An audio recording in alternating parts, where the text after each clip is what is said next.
అందరికీ నమస్కారం. మీరంతా సంతోషంగా ఉన్నారు అనుకుంటా. మా కుటుంబం కానీ సంతోషంగా ఉన్నాము. లోపల పూజ, లోపల పని అంతా లోపల అంటే ఇంట్లో పని పొద్దున్నే దీపారాధన అవి అయిపోయినాయి. బయటికి సూర్య నమస్కారం చేసుకున్నామని బయటకు వచ్చి తులసికోట దగ్గర కళ్ళు మూసుకొని సూర్యునికి నమస్కారం చేసుకుంటానని ఈ గోమాత తల్లి వచ్చేసి పైకి ఎక్కేసి నాకు ఎదురుగా వచ్చి నిలబడేసింది. కళ్ళు తెరుస్తానే భయం అయిపోయింది. ఇంక అప్పుడు వచ్చి కొంచెం ఒక ఉర్లగడ్డను ఒక టమోటా పెట్టేసినాను. ఇంకా కాసేపు కూర్చొని ఆమెను ఇట్లా తీడితేనే తీడిచ్చుకుంది. ఇంకా నేను లోపలికి పోయినాను అనుకో ఆ విధంగానే లోపలికి ఎక్కేస్తుంది. కుక్కలు కానీ ఆవులు కానీ ఆ విధంగా లోపలికి ఎక్కేస్తాయి అనేసి ఆ కట్టి అక్కడ పెట్టుకుంటాను. ఇట్లా నేలకు కొట్టినామంటేనా వెళ్ళిపోతాయి, లేదనుకో లోపలికి వచ్చేస్తుంది. గోమాత లోపలికి వచ్చేస్తే మనకు మంచిదే, కానీ స్టైల్స్ కదా అవి, జారుతాయి, గ్రానైట్ జారుతాయి. ఉందనుకో ఆ తల్లి తిరుక్కునేటప్పుడు అంత ఇబ్బంది అనేసి నేను లోపల దాకా ఎప్పుడు రానేను. ఆ విధంగా స్టిక్ తీసుకొని నేలకు కొట్టినామనుకో వచ్చినప్పుడల్లా ఏదో ఒకటి పెడతాము. ఈ తల్లి రాక ఒక 15 రోజులైంది ఏమో, ఈరోజు వచ్చింది. ఆ తల్లికి అవి పెట్టి నమస్కారం చేసుకొని పంపించేసినాను. ఇంకా బుధవారం రోజు కదా గరక పెట్టుకొని పూజ చేసుకున్న వినాయకుడికి. నా దగ్గర చిన్న ప్రతిమ వినాయకుడు ఉన్నాడు.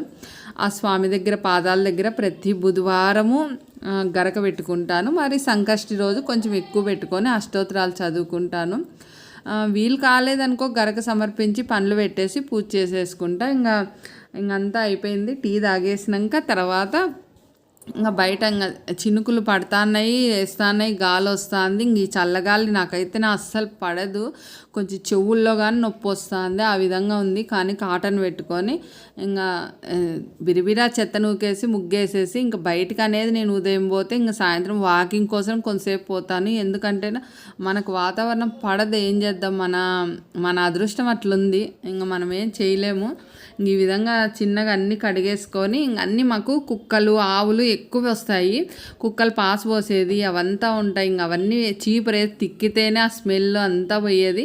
ఈ గడప ఉంది, గడపకు వచ్చి ఆనుకొని పనుకుంటాయి డోర్ వేసుకుంటేనా.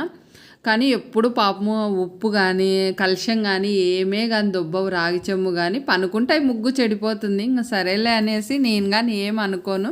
ఇంక మళ్ళీ వచ్చేసి నూనె వంకాయను జొన్న రొట్టి చేద్దామని టిఫిన్కి అనుకొని అన్నీ కడాయిలో వేసి వేయించుతాను. ఏమేమంటే శనక్కాయ విత్తనాలు, కొబ్బరి, ఎండు కొబ్బరి, కొంచెం బెల్లము, ఉప్పు, ఎండుమిర్చి, ధనియాలు, ఉద్దిబ్యాళ్ళు, శనగబ్యాళ్ళు, మరి వచ్చేసేసి నూగులు, నల్ల నువ్వులు వేసి అన్నీ డ్రై రోస్ట్ చేసిన, ధనియాలు కానీ వేసి అన్నీ డ్రై రోస్ట్ చేసుకున్న. ఇంకా మిక్సీ జార్లో వచ్చి కొంచెం పసుపు వేసేసి ఇంకా అది పౌడర్ ఆడించుకున్నాను. ఇంకొచ్చి ఫస్ట్ వచ్చేసేసి పోపు పెట్టేసినాను. పోపు ఆనియన్స్ వేసేసి ఆవాలు, జీలకర్ర, ఎండుమిర్చి, పచ్చిమిర్చి వేయలేదు, ఎండుమిర్చిను కరేపాకేసి పోపు పెట్టేసినాను. ఇంకా ఆ పొడి వేసేసి వంకాయల్లో నింపి మసాలా ఇంకా అవంతా అంతా వంకాయ కట్ చేసుకొని ఆ పౌడర్ అంతా నించుకున్నాను. ఇది వచ్చేసి కడాయిలో చేద్దాంలే అని అనుకున్నాను. ఇంకా మా శ్రీవారు వచ్చేసి నాకు ఆ రోజు టైం ఇవ్వలేదు, తొందరగా వెళ్ళాలా అని చెప్పా. ఇంకా సరే ఇంకా మనం ఏం చేసేదేం లేదు, ఇంకా మన కుక్కరే గతి అనేసి కుక్కర్లో పెట్టిన. కడాయిలో చేద్దాం అనుకునే రోజు ఇంకా మా వారు కానీ టైం ఇలా నాకు, అందువల్ల ఆ విధంగా అయిపోయింది. బాగా కడాయిలో చేద్దాం, మట్టి కడాయి ఉంది కదా నా దగ్గర, దాంట్లో చేద్దాము అని అనుకున్నాను. కానీ అది రివర్స్ అయింది.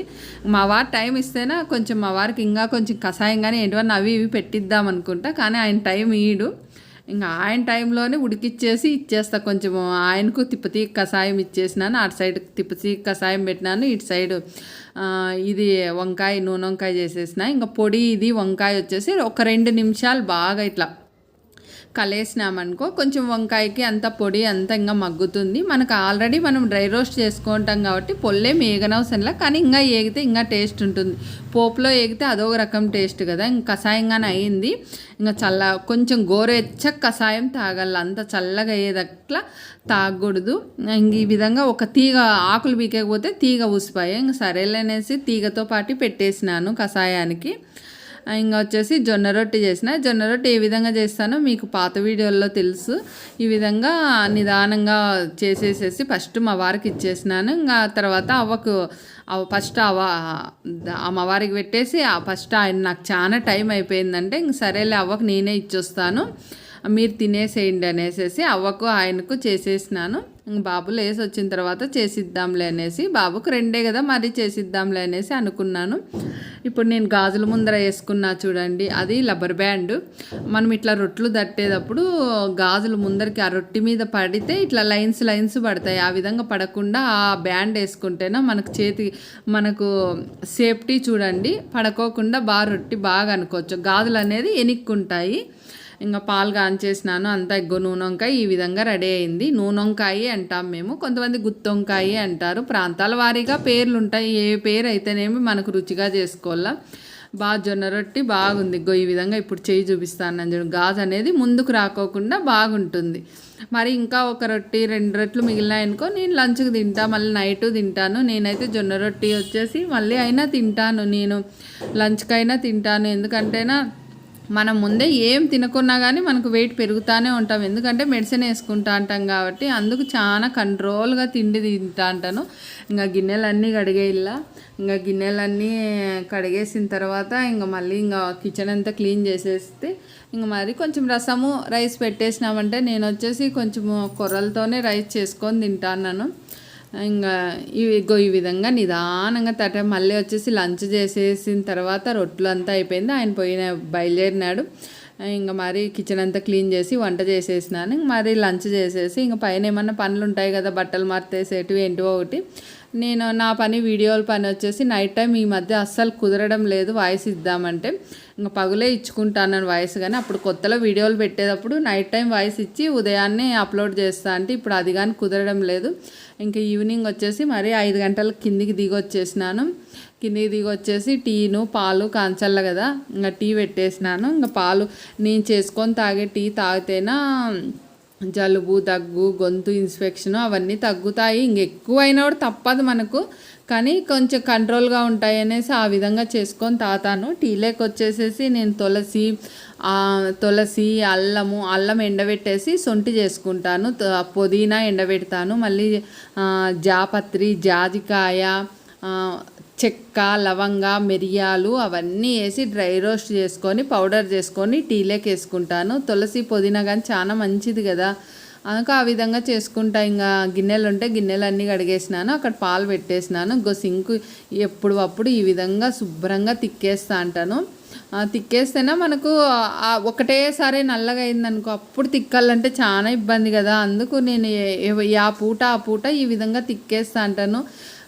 డైలీ అక్కేం చూపించినవే చూపిస్తుంది అనుకోవద్దండి, నేనైతే బయటకేం పోను, ఇంట్లో డైలీ చేసేటివే చూపిస్తా అంటాను. ఇంకేదన్నా కొత్తగా ఎక్కడికన్నా పోయినప్పుడు అయితే కొత్త వీడియోలు చేసి పెడతా అంటాను. నన్ను ఆదరిస్తున్న అందరికీ ధన్యవాదాలు. నేను వచ్చేసి నా బ్లౌజ్ చూడండి ఎంత లూజ్గా కనిపిస్తుంది కదా, హ్యాండ్కు నాకు చెయ్యి నొప్పి ఎక్కువ ఉంటుంది, అందుకు నేను ఎప్పుడు ఒక కుట్టు లూజ్గానే పెట్టుకుంటాను, కొంచెం నొప్పి తక్కువ ఉంటుంది అనేసి. ఆయిల్ తిక్కునేకి అంతా బాగా ఈజీగా ఉంటుంది కదా, అందువల్ల నేను బ్లౌజులు కానీ కొంచెం లూజ్గానే కుట్టించుకునేది, కానీ ఒకవేళ వాళ్ళు టైట్ చేసినా నేను కుట్టు ఇప్పేస్తాను. మనం మరొక వీడియోలో